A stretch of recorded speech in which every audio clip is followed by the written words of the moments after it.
At this week's budget workshop, the city's free water reclamation program took center stage.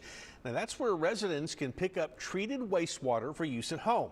Although it's been a success, some leaders are worried about the cost of keeping it running. Josh Maxwell took a closer look at that. He spoke with a city council member to find out where the program stands. Josh? Mike, leaders with Corpus Christi Water say they need 7 more employees at the reclaimed water station to keep running at full capacity. Without them, they warn the program may have to shut down or scale back drastically. I took the question of whether adding a fee to the service was worth it to Corpus Christi at-large Councilman Roland Barrera. He says while he understands that there's a demand now, that wasn't always the case in the past. Before we were in a drought, we couldn't get anybody to take this, and that was the whole purpose of it being free.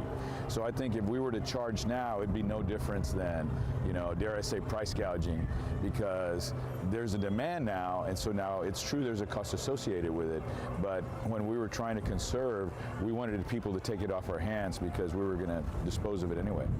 Now, some council members say they don't want to jack up the price, but they do think it's time to charge something, especially with our water situation getting more serious.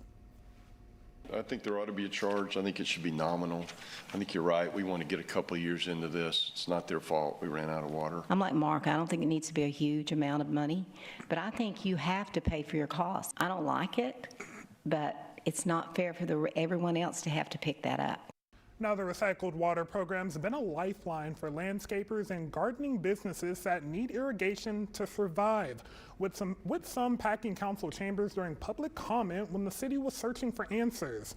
Now, City Manager Peter Zanoni also floated the idea of expanding the plant to serve more customers, but for now, space is tight. Leaders say they'd have to buy more land in the future to keep up with that growing demand, something they say could be very expensive down the line. Mike?